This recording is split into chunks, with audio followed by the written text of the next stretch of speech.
Hello everyone, Archana is here. Welcome to the 20th session of presentation, ICSE Class 10, Paper 2, Literature in English. In today's session, let us continue the play The Merchant of Venice by William Shakespeare. So far, we have dealt with all the 5 acts of the play. Today, let us learn the themes of the play, the themes which is used in the play The Merchant of Venice. You all know Shakespeare was a true artist. He did not have a conscious motive or design while writing any of his plays. The Merchant of Venice is no exception. The plot of this play is so beautifully constructed that it is open to diverse opinions. As such, there is not one single theme in the play but multiple themes implicit in the texture of the plot. The first theme of the play, that is the theme of friendship and loyalty. The most predominant theme that permeates the whole play is the theme of friendship and loyalty. It is seen between the friendship of Bassanio and his dear friend Antonio. It is Antonio's deep love for Bassanio which makes him sign the fatal bond. Any other person in place of Antonio would have told Bassanio that he has no ready money to lend him. But Antonio asks him to borrow money from anyone in Venice and he would stand surety for him. Bassanio too reciprocates his love with the same order. As soon as he receives the letter of Antonio and comes to know that his life is in danger, he rushes immediately to Venice. You all know that Bassanio was in a very happy mood when he received Antonio's letter. Right? So he was in a happy mood that he has won Portia's hand. So they were all enjoying the party of the day and he won the casket game, etc., etc.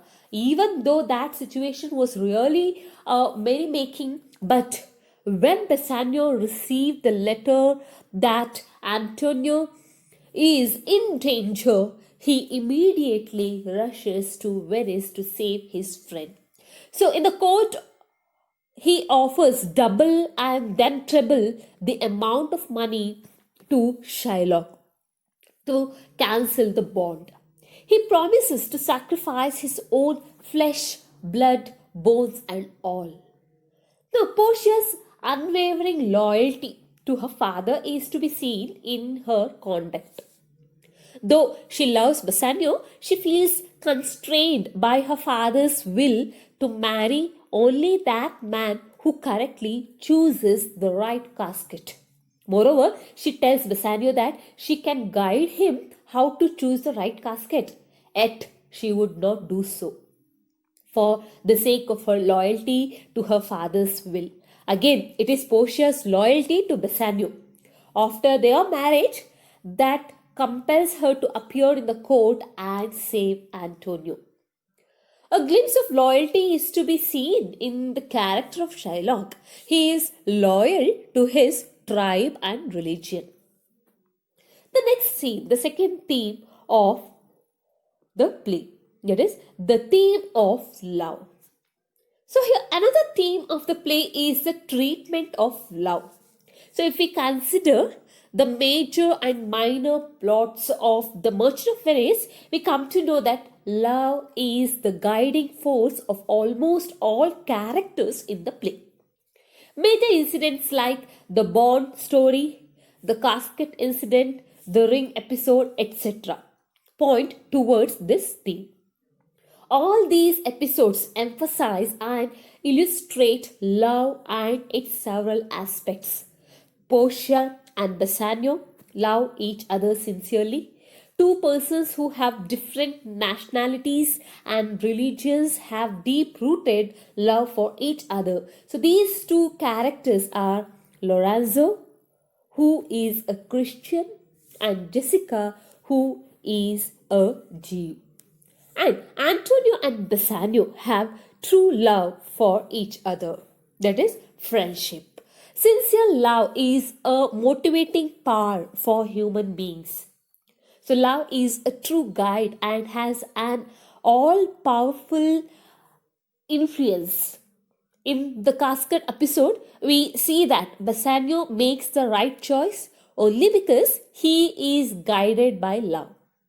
He is able to reason better than the Prince of Morocco and the Prince of Aragon. Only because he knows that true love stands for sacrifice. It is sincerity and intensity of love which invigorate a person to be prepared for self sacrifice. It is this aspect which guides Bassanio in choosing the correct casket. It is this which is illustrated by the Bond episode. Antonio has already lent much money to Bassanio. Now, when he has no money, he could have shown his helplessness this time, but he can never think of saying no to his dearest friend. He goes to his sworn enemy Shylock and borrows money, making a ruinous agreement. He signs the bond, knowing fully well that it contains dangerous and inhuman conditions. He is ready to take any risk. And the trial scene moves round the sincerity of love.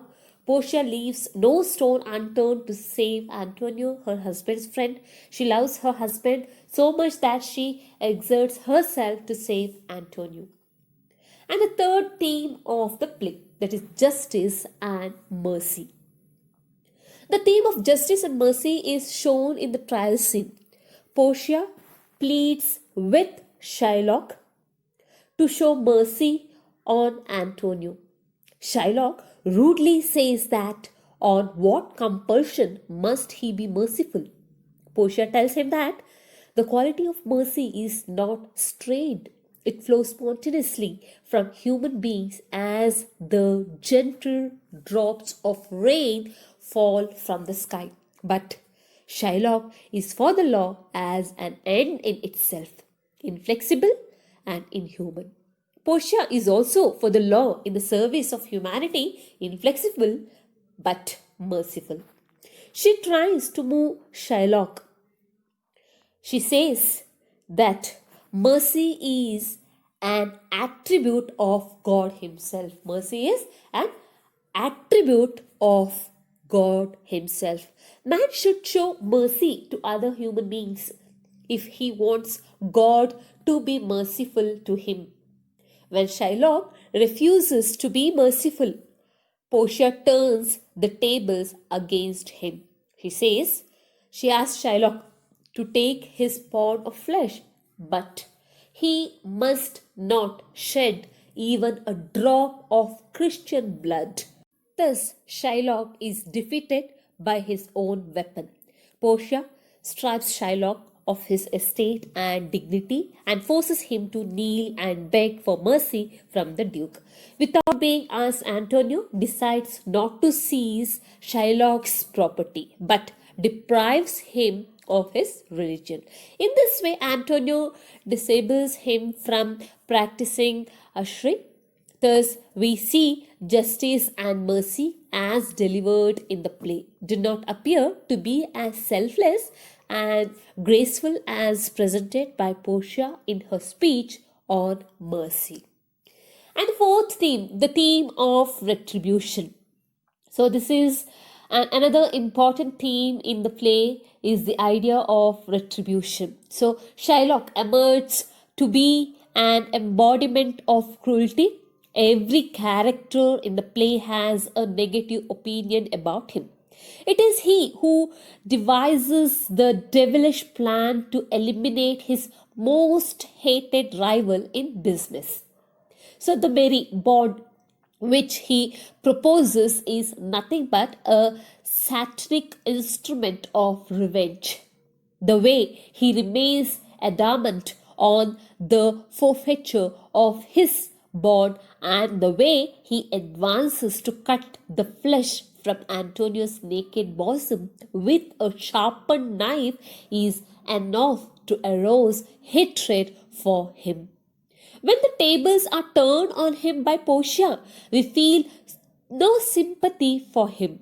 He loses all his property and even his faith. He reaps what he has sown. The idea of retribution is clear from the trial scene. Even then, the credit should go to his creator, Shakespeare. That some people still believe that he is more sinned against than sinning. He is also shown to be a victim of the system in which he lives. Christians too strike hard whenever the opportunity comes. The most unforgivable blow on the dignity of Shylock's person is Antonio's condition that he becomes a Christian. Shylock seems to receive punishment more than he deserves. And the fifth theme, the theme of appearance and reality. So, the Merchant of Venice depends on the theme of appearance and reality to create suspense in the story. When Antonio and Bassanio approach Shylock for a loan of 3,000 ducats, Shylock says to him, I would be friends with you and have your love. But he has an ulterior motive behind his politeness. He wants to take revenge from Antonio, who has many times abused him. And in Lorenzo Jessica episode, Jessica pretends to be meek and submissive in front of her father, though in reality she is rebellious. What Shakespeare wants to convey is that appearances are often deceptive. So, this is best demonstrated through the lottery of caskets. The lottery ordeal has been devised to test the sincerity and character of the suitors. So, while making a choice, not only their appearance but also the inscriptions on the caskets are to be considered. So, the inscriptions on the caskets are as follows. First one, gold casket. The inscription which is mentioned on gold casket is that who chooses me shall gain what many men desire.